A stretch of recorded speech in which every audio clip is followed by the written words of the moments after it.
Hello दोस्तों आज के हमारी इस वीडियो में दोस्तों हम लोग इस चैप्टर का 11वां टाइप का क्वेश्चन को पढ़ेंगे। दोस्तों पिछले वीडियो में दोस्तों हम लोग इस चैप्टर का 10वां टाइप का क्वेश्चन को पढ़े थे। यदि आप लोग पिछले वीडियो को नहीं देखे हैं तो प्लीज़ देखिएगा और चैनल को प्लीज़ सब्सक्राइब कर दीजिएगा। दोस्तों यदि वीडियो अच्छा लगे तो please like share and comment कीजिएगा। तो चलिए दोस्तों इस क्वेश्चन को सॉल्व करते हैं। तो क्वेश्चन दिया है समाकलन f.dr का मूल्यांकन कीजिए, जहाँ हम लोग को f का मान दिया है, वक्र हेलिक्स r बराबर मान दिया है और लिमिट t बराबर 0 से t बराबर π/2 तक दिया है। तो दोस्तों यहाँ पर वक्र हम लोग को हेलिक्स दिया है। तो दोस्तों हेलिक्स क्या होता है उसको पहले हम लोग समझ लेते हैं। देखिए वक्र एक तो 2D में बनता है, एक 3D में बनता है। जैसे कि sin x हो गया, ठीक है, माना fx sin x। sin x का यदि हम लोग वक्र बनाते हैं, ठीक है, तो इसका वक्र इस प्रकार से बनता है। ये आपका हो जाएगा x एक्सिस, ये आपका हो जाएगा y एक्सिस, ऐसे बनते रहेगा, ठीक है, इनफाइनाइट तक। तो मैं इसको यहाँ छोटा रूप में बनाया हूँ। तो ये हो जाएगा 0, ये π/2, ये 2π, सॉरी पाई का मान है, यहाँ 3π/2 और यहाँ 2π, ये है, ठीक है। ये किसका वक्र है? ये sin x का है। आप लोग दोस्तों पाई का मान तो जानते ही होंगे कि त्रिकोणमिति में पाई का मान क्या होता है। देखिए नहीं जानते हैं तो बता दे रहा हूँ। पाई का मान त्रिकोणमिति में 180 अंश होता है, ठीक है, और सामान्य की बात बोलें तो पाई का मान 22/7 होता है, ठीक है। ये मान होता है पाई का। तो उसी आधार पर मैं लिखा हूँ यहाँ पर 0, यहाँ 90 अंश, यहाँ 180 अंश, यहाँ 270 अंश, यहाँ 360 अंश, ठीक है। 360 अंश को हम लोग एक चक्कर बोलते हैं। तो दोस्तों ये sin x का वक्र है, ठीक है। तो हेलिक्स का वक्र इस प्रकार से बनता है। यदि हम लोग बनाएं तो हेलिक्स का वक्र ये आपका हो जाएगा x एक्सिस, ये आपका हो जाएगा y एक्सिस और ये हो जाएगा z एक्सिस। तो हेलिक्स जो है ये भी इनफाइनाइट तक इस प्रकार से बनता है। मतलब कि ये जो वक्र बन रहा है दोस्तों, इससे यदि हम लोग कंपेयर करें तो ये 3D में बन रहा है। 3D मतलब कि जहाँ 3 एक्सिस है, x एक्सिस भी है, y एक्सिस भी है, z एक्सिस भी है, लेकिन यहाँ केवल x और y मतलब कि ये प्लेन में बन रहा है और एक 3D में बन रहा है। तो इसी को बोलते हैं दोस्तों हेलिक्स।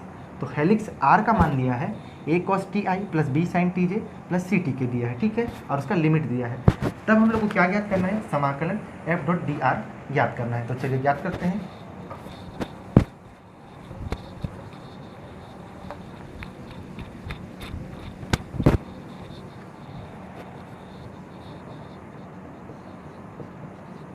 हल देखिए दिया है क्या हम लोग को? f का मान दिया है,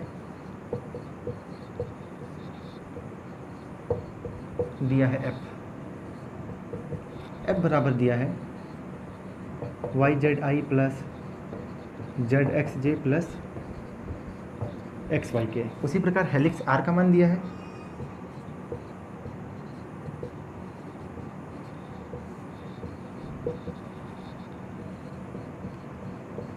a cos ti plus b sin tj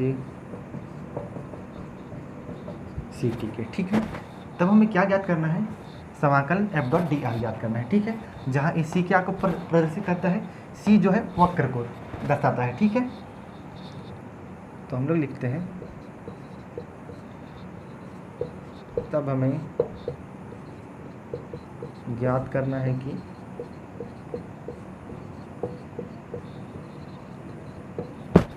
ये आपका हो गया समाकलन f.dr, ठीक है।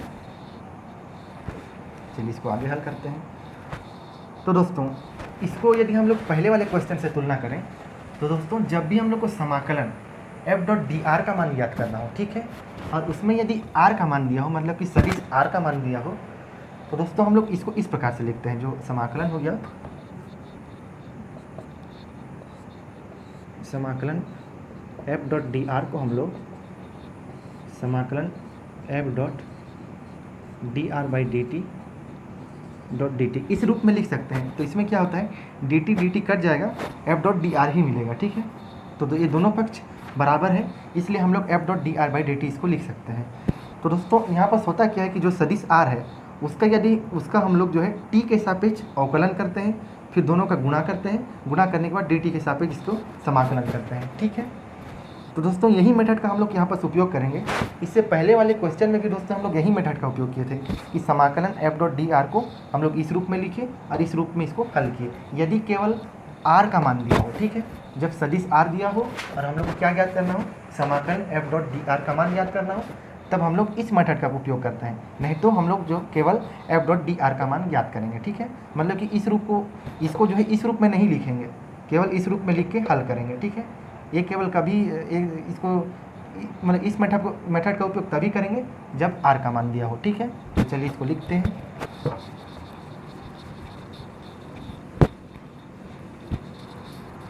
तब हम लोग इसको इस प्रकार से लिख सकते हैं। तो इसको समाकलन f dot D r by d T dot D T, इसमें मान को रख देते हैं, ठीक है। f dot D r by d T, तो इसके लिए हम लोग को क्या ज्ञात करना पड़ेगा, D r by d T ज्ञात करना पड़ेगा। पहले उसको ज्ञात कर लेते हैं, ठीक है। तब D r by d T बराबर, देखिए r का मान क्या दिया है, यहाँ मैं डायरेक्ट अवकलन कर रहा हूँ दोस्तों। इससे पिछले वाले चैप्टर में हम लोग सीखे हैं कि सदिशों का अवकलन किस प्रकार से किया जाता है, ठीक है। तो यहाँ मैं डायरेक्ट अवकलन कर रहा हूँ। तो ये हो जाएगा माइनस ए कॉस का हो जाएगा sine t i plus b cos t j plus ये हो जाएगा सी के। तो किसका मान है, d r by d t का मान है। तब इसमें हम लोग मान को रख देते हैं।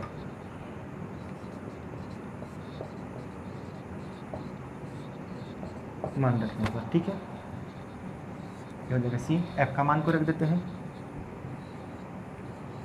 Y z i plus z x j plus x y k, ये हो गया। डॉट इसका मान है minus a sine t i plus b, sine t का क्या हो जाएगा, कॉस टी हो जाएगा, cos t j plus c k d T के सापेक्ष, जिसको हम लोग को क्या है, समाकलन करना है। अब दोस्तों इसको हम लोग गुणा कर देते हैं, ठीक है। क्योंकि ये सदिश से आई जे और के रूप में है, इधर भी आई जे और के रूप में है, तो यहाँ पर हम लोग डॉट गुणनफल करेंगे, ठीक है, दो सदिशों का। तो ये हो जाएगा समाकलन वाई जेड,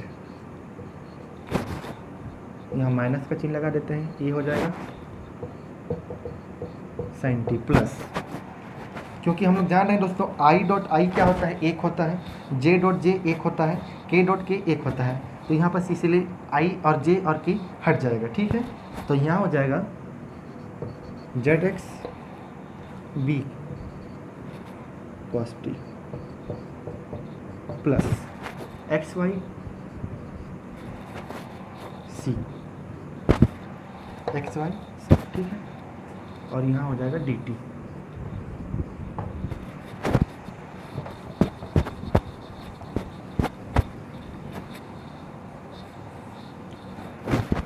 अब देखिए दोस्तों, यहाँ दिया है x दिया है, y दिया है, z का पद दिया है, ठीक है। इसमें भी y z है, इसमें भी z x है, इसमें भी x y है। इसको जो है हम लोग को dt के सापेक्ष समाकलन करना है। dt के सापेक्ष इसको हम लोग समाकलन नहीं कर सकते, तो हम लोग को दोस्तों x y और z बराबर कुछ मानना पड़ेगा। जैसे कि हम लोग पिछले क्वेश्चन में माने थे, x बराबर t माने थे, y बराबर t स्क्वायर माने थे, z बराबर t क्यूब माने थे, ताकि उसको हल करने में आसानी हो, ठीक है। तो वही मेथड का यहाँ पर उपयोग करेंगे दोस्तों। तो यहाँ पर x y और z बराबर हम लोग कुछ मानेंगे, क्योंकि दोस्तों ये हेलिक्स दिया है, ठीक है। तो हेलिक्स का दोस्तों प्राचलिक समीकरण होता है, ठीक है। तो उसका मान होता है x बराबर होता है a cos t i, sorry t i नहीं होता है, ठीक है, a cos t होता है, y बराबर b sin t होता है और z बराबर c t होता है, ठीक है। मतलब कि x बराबर हम लोग a cos t रख सकते हैं, y बराबर b sin t रख सकते हैं और z बराबर c t रख सकते हैं। तो दोस्तों इसी मान को हम लोग को यहाँ पर रखेंगे, ठीक है। इसको हम लोग आसानी से याद कर सकते हैं दोस्तों। जब भी हेलिक्स r दिया हो तो ये प्राचलिक समीकरण जो x y और z का मान तो हम लोग को रखना ही पड़ेगा। तो हम लोग x बराबर a cos t, y बराबर b sin t, z बराबर c t, इस तरीके से भी इसका मान को याद कर सकते हैं, क्योंकि हेलिक्स का मान देगा तो r का मान देगा, ठीक है। r का मान तो दिया ही है ये वाला, तो उसमें एक्स वाई और जेड का मान हम लोग आसानी से ज्ञात कर सकते हैं, ज्ञात नहीं कर सकते, याद कर सकते हैं, ठीक है। तो चलिए इसका मान को रख देते हैं। तब हेलिक्स के प्राचलिक समीकरण से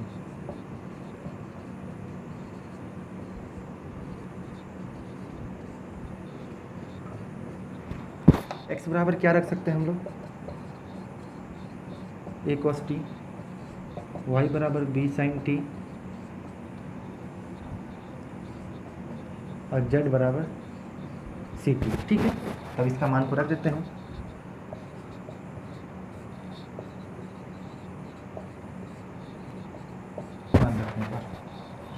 मान रखने पर हो जाएगा इस समाकलन का चिन्ह,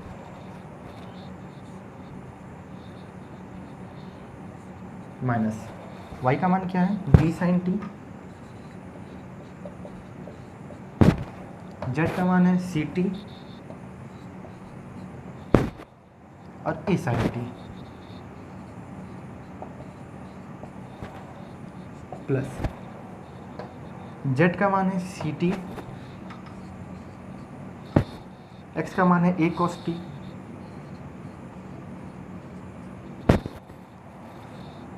और b cos t, plus x का मान है a cos t, y का मान है b sin t और a c t है, ठीक है। c को मैं नीचे लिख देता हूँ, ये हो जाएगा c, ये हो जाएगा कोष्टक, ये हो जाएगा dt, ठीक है दोस्तों। मैं यहाँ नीचे लिख दिया हूँ, ये रहा।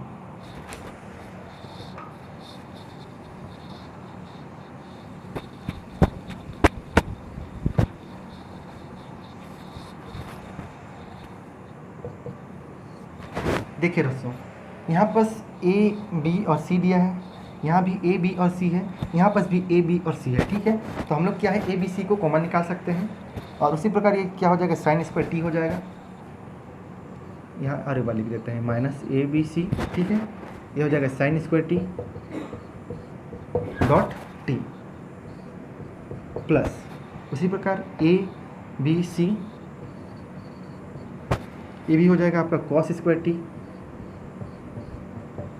डॉट टी, प्लस ये भी हो जाएगा आपका a B c sine t into cos t, sine t into cos t, ये रहा sine t into cos t, यहाँ हो जाएगा डी टी।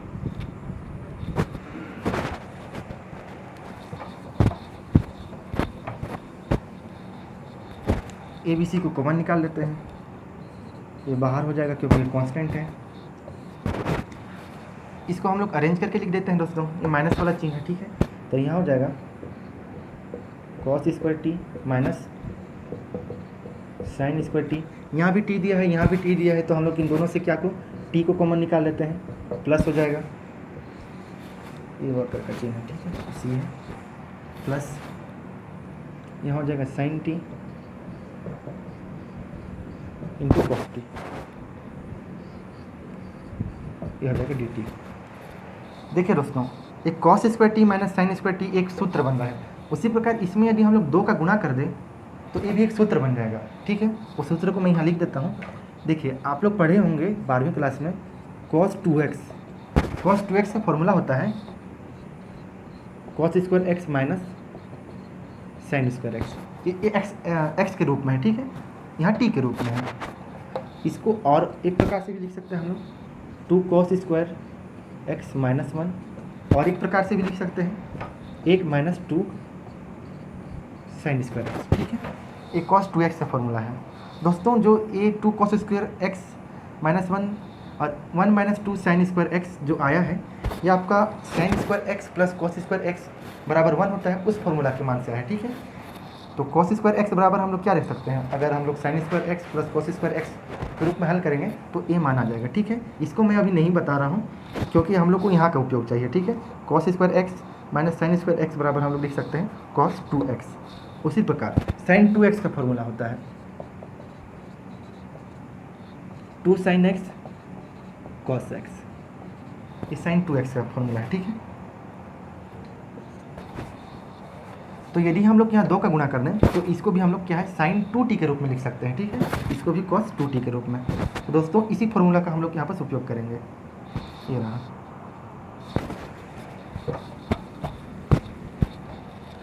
तो ये हो जाएगा ABC वक्र, ये हो जाएगा cos 2t dot t plus, इसमें क्या करते हैं दोस्तों, हम लोग 2 का गुणा करते हैं और 2 का भाग करते हैं। तो उससे क्या है, जैसे ये 2 का गुणा किया 2 का भाग किया तो ये दोनों 2 कट जाएगा, मतलब कि वही आएगा जो मान पहले है, ठीक है। तो हम लोग इसको ऐसा लिख सकते हैं, तो इसमें 2 का गुणा करते हैं 2 का भाग करते हैं, ये हो जाएगा sin x into cos x, ये हो जाएगा dt, ठीक है। और आगे हल करते हैं।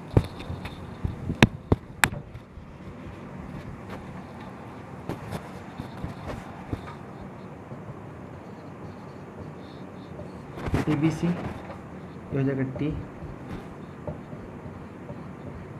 cos 2t प्लस साइन, ये इसमें फॉर्मूला का मान को रख देते हैं, ये हो जाएगा साइन, सॉरी ये t था, ये t था दोस्तों, मैं गलती से x लिख दिया था। तो ये हो जाएगा साइन 2t डिवाइडेड बाई 2, ये हो जाएगा dt। इसको अब हम लोग दोस्तों समाकलन को दोनों में गुणा कर देते हैं। तो ये हो जाएगा ABC समाकलन c t into cos 2t plus समाकलन, चलिए ABC को इसमें भी गुणा कर देते हैं, ABC दोस्तों, ठीक है ना, इसमें दोनों में गुणा करना पड़ेगा। ये हो जाएगा वो डिवाइडेड बाई 2, इसको बाहर निकाल लेते हैं, ये हो जाएगा साइन 2t, ये हो जाएगा dt, ठीक है। अब देखिए दोस्तों, यहाँ बस दिया है t, यहाँ दिया है cos 2t, मतलब कि t भी एक फंक्शन है, cos 2t भी एक फंक्शन है। तो दोस्तों समाकलन में जब हम लोग 2 फंक्शन का गुणा करते हैं तो उसको दोस्तों खंडशः समाकलन बोलते हैं। 12वीं क्लास में आप पढ़े होंगे, हिंदी में नाम उसका खंडशः समाकलन है, ठीक है। तो दोस्तों खंडशः समाकलन का भी हम लोग यहाँ पर उपयोग करेंगे, ठीक है। तो चलिए उसी मेथड से यहाँ पर हम लोग इसको हल करते हैं। तो ये हो जाएगा ABC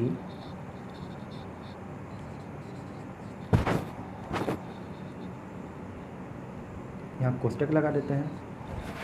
देखिए दोस्तों खंडशः समाकलन में होता क्या है, ये एक फंक्शन है, ये एक फंक्शन है, ये फर्स्ट फंक्शन है, ये सेकंड फंक्शन है, ठीक है। इसका मैं आपको फॉर्मेट बता दे रहा हूँ, ये रहा, देखिए फर्स्ट फंक्शन है, सेकंड फंक्शन है। तो दोस्तों फर्स्ट फंक्शन हम लोग उसको मानते हैं, ठीक है, जिसका यदि हम लोग अवकलन करें तो उसका मान क्या हो, 0 हो या 1 हो, ठीक है। तो यहाँ स्पष्ट नज़र आ रहा है कि t का यदि हम लोग अवकलन करेंगे तो इसका मान क्या होगा, 1 होगा, ठीक है। तो इसीलिए हम लोग इसको जो है फर्स्ट फंक्शन माने। तो इसका फॉर्मेट होता है, देखिए फर्स्ट फंक्शन हो गया, हम लोग को सेकंड फंक्शन का क्या करना है, समाकलन करना है किसी के भी सापेक्ष, ठीक है। यहाँ t के सापेक्ष दिया है, मैं यहाँ डायरेक्ट समाकलन का चिन्ह दे रहा हूँ, माइनस ये समाकलन हो गया, यहाँ d बाई माना यहाँ x के सापेक्ष, तो यहाँ मैं x डाल देता हूँ, ठीक है। यहाँ हम लोग को फर्स्ट फंक्शन का अवकलन करना है, डॉट, यहाँ हम लोग को समाकलन करना है सेकंड फंक्शन का, ये हो जाएगा dx, फिर कोष्टक में फिर dx, ठीक है। ये कोष्टक का चिन्ह है। देखिए कोष्टक के अंदर भी समाकलन करना है, कोष्टक के बाहर भी है।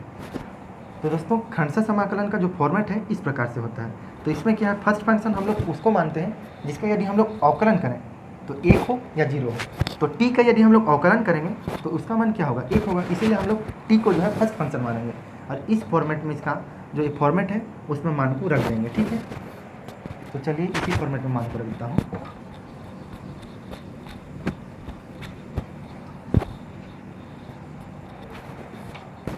तो ये हो जाएगा t,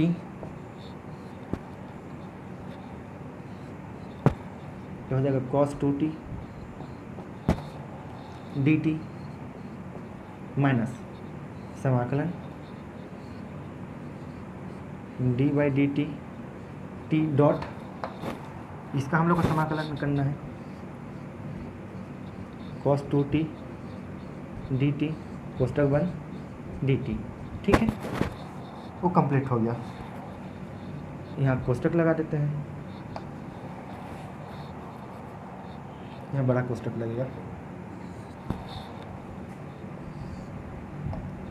प्लस।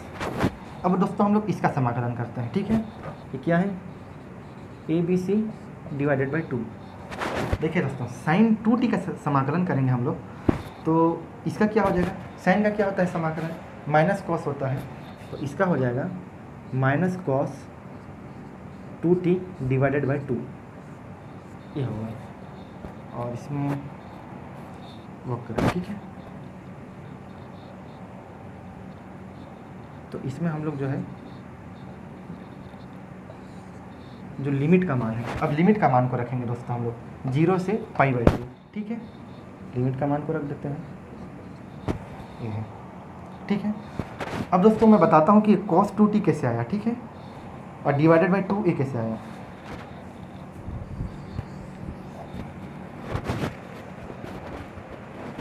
चलिए इसको मिटा देते हैं, इसका ज़रूरत नहीं है।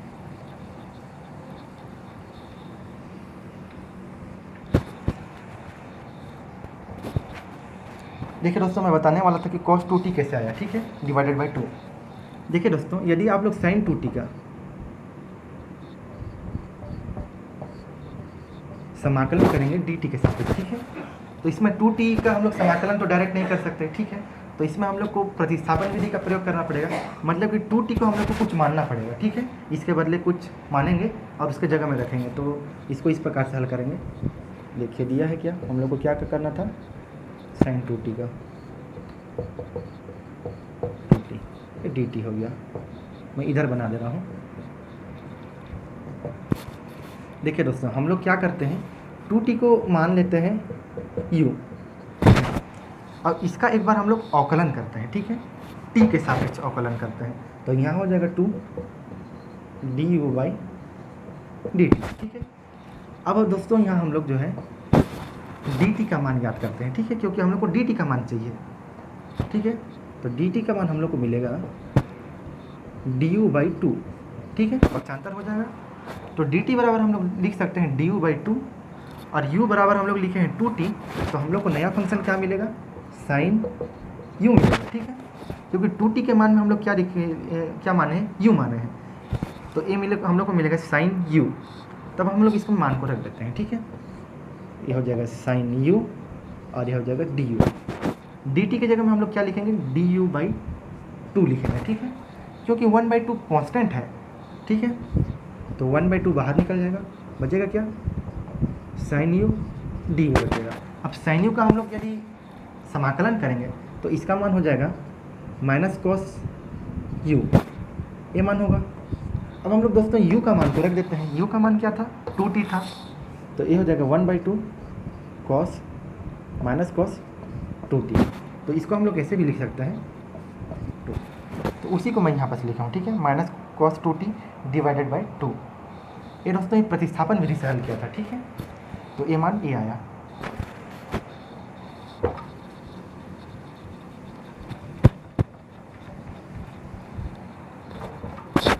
चलिए इसको और आगे हल करते हैं, तो ये हो जाएगा, चलिए दोस्तों इसको आगे हल करते हैं, ठीक है, तो इसमें हो जाएगा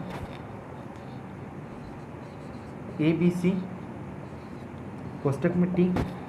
दोस्तों इसको भी उसी मेथड से हल करेंगे, ठीक है, जो मैं अभी बताया था, इसका भी समाकलन उसी मेथड से करेंगे। तो ये cos 2t का क्या हो जाएगा, sin 2t डिवाइडेड बाई 2, ठीक है, और यहाँ क्या है, अब दोस्तों हम लोग जो वक्र का जो लिमिट है, ठीक है, t बराबर 0 से t बराबर π/2, ठीक है, उसका मान को रख देंगे, ये हो जाएगा 0 से π/2 माइनस इसका, तो मतलब कि अवकलन करने पर इसका मान क्या हो जाएगा, 1 हो जाएगा, ठीक है। अब हम लोग इसका अवकलन करते हैं, सॉरी समाकलन करते हैं, cos 2t का समाकलन क्या हो जाएगा, sin 2t डिवाइडेड बाई 2, फिर ये लास्ट वाला dt बचेगा, ठीक है, माइनस ये क्या है, A B C divided by 4, अब दोस्तों इसका हम लोग लिमिट का मान को रख देते हैं, मैं यहाँ नीचे रख दे रहा हूँ, ठीक है। ये हो जाएगा कॉस 2 इंटू, देखिए दोस्तों जब भी कॉस साइन या टेन किसी का भी हम लोग को लिमिट रखना है तो लिमिट को रख लेना चाहिए, ठीक है, क्योंकि यहाँ जीरो का भी मान रखेंगे तो 1 होगा, ठीक है। देखिए कैसे होगा बताता हूँ, क्योंकि टी के जगह में हम लोग को मान रखना है, तो कॉस 2 इंटू पाई बाई 2 हो जाएगा ये, minus cos 2 into zero, cos 2 into zero बराबर 0 होगा, लेकिन कॉस 0 का मान क्या होता है, 1 होता है, ठीक है, इसलिए यहाँ 1 होगा। चलिए इसको और आगे हल करते हैं।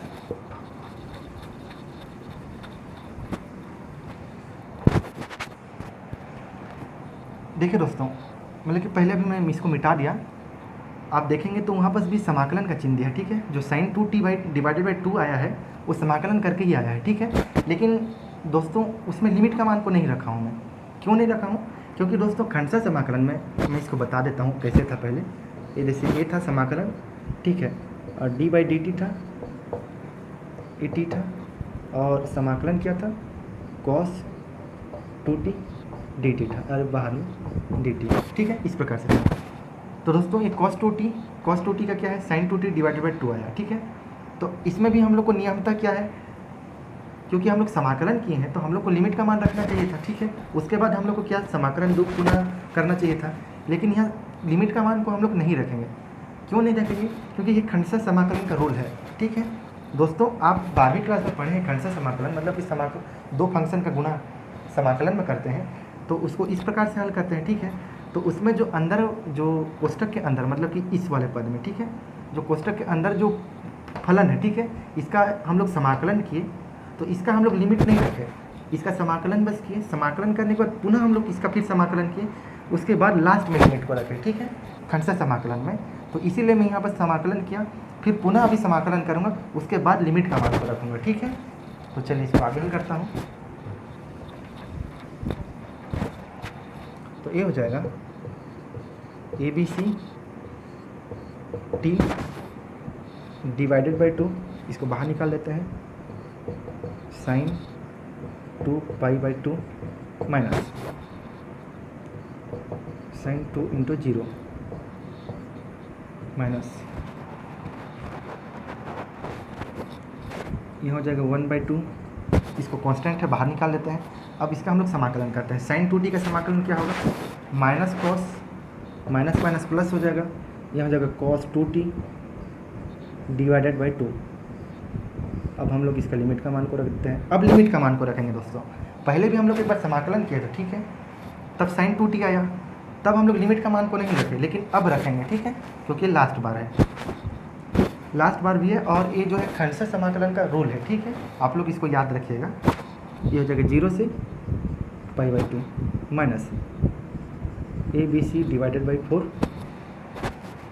यहाँ 2 कट जाएगा, तो साइन कॉस पाई और साइन कॉस। देखिए दोस्तों आप लोग हमेशा याद रखिएगा, एक आप लोग को सूत्र बता रहा हूँ, देखिए कॉस n पाई का मान हमेशा ऋण 1 होता है, ठीक है। उसी प्रकार साइन n पाई का हमेशा मान क्या होता है, 1 होता है, ये आप लोग को याद रखना है, ठीक है। जहाँ n के जगह में हम लोग नेचुरल नंबर, ठीक है, 1 2 3 4 5 कुछ भी रख सकते हैं, मतलब कि cos 2 पाई, cos 3 पाई या cos 4 पाई, उसका हमेशा मान ऋण 1 होगा। उसी प्रकार साइन n पाई, साइन 2 पाई, साइन 3 पाई, इसका हमेशा मान क्या होगा, 0 होगा, सॉरी यहाँ 1 नहीं 0 होगा, ठीक है। तो दोस्तों यहाँ cos पाई है, cos पाई का हमेशा मान क्या होता है, ऋण 1 होता है, तो हम लोग यहाँ ऋण 1 रख देंगे।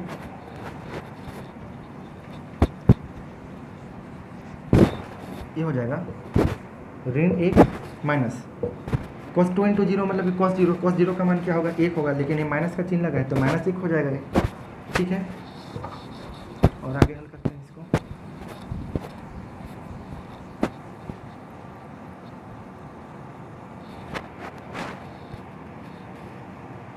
इसमें पता नहीं चल रहा है ना, ए बी सी, ठीक है दोस्तों, ए बी सी को हम लोग इसके साथ भी गुणा करेंगे और इसके साथ भी गुणा करेंगे, ठीक है। इसमें बड़ा कोष्टक लगा देता हूँ, नहीं तो कन्फ्यूजन हो जाएगा।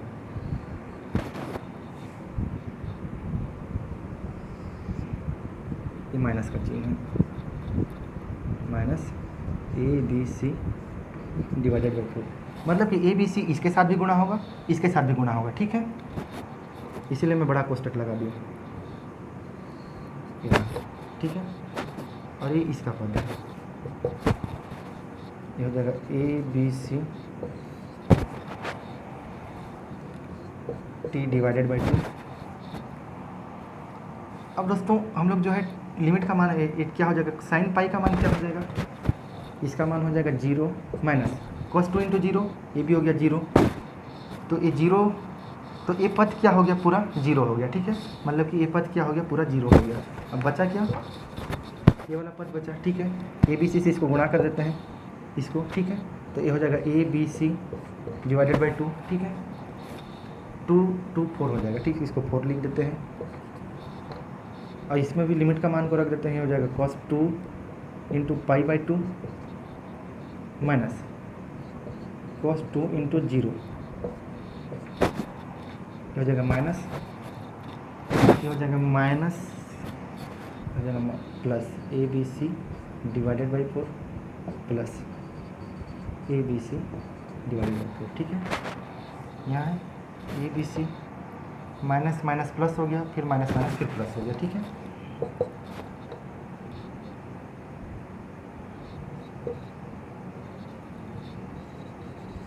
A B C divided by 4 cos pi का मान क्या होगा, ऋण 1, ठीक है। ये 2 2 कट जाएगा, कॉस पाई का मान ऋण 1 माइनस cos 2 इंटू 0, इसका मान 1 plus A B C divided by 4 plus A B C divided by 4। इसको और आगे हल करते हैं।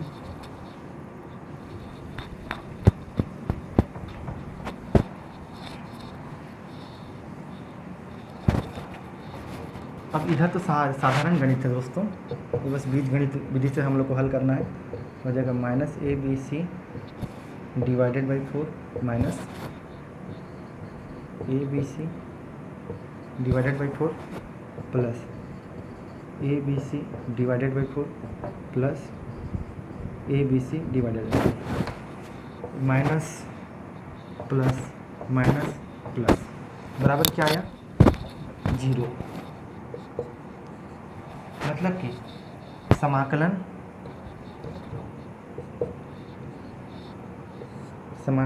f इंटू डी आर का मान क्या आया, 0, ये आंसर है। जिसमें वक्र हम लोग को क्या दिया था दोस्तों, हेलिक्स दिया था, जिसमें r का मान दिया है, ठीक है। तो दोस्तों हम लोग इसमें हेलिक्स का प्राचलिक समीकरण भी सीखे क्या होता है, और हेलिक्स जो है किस प्रकार से होता है वो भी सीखे। तो दोस्तों ये इस चैप्टर का 11वां टाइप का क्वेश्चन है। हमारे अगले वीडियो में दोस्तों हम लोग इस चैप्टर का 12वां टाइप का क्वेश्चन को पढ़ेंगे, ठीक है।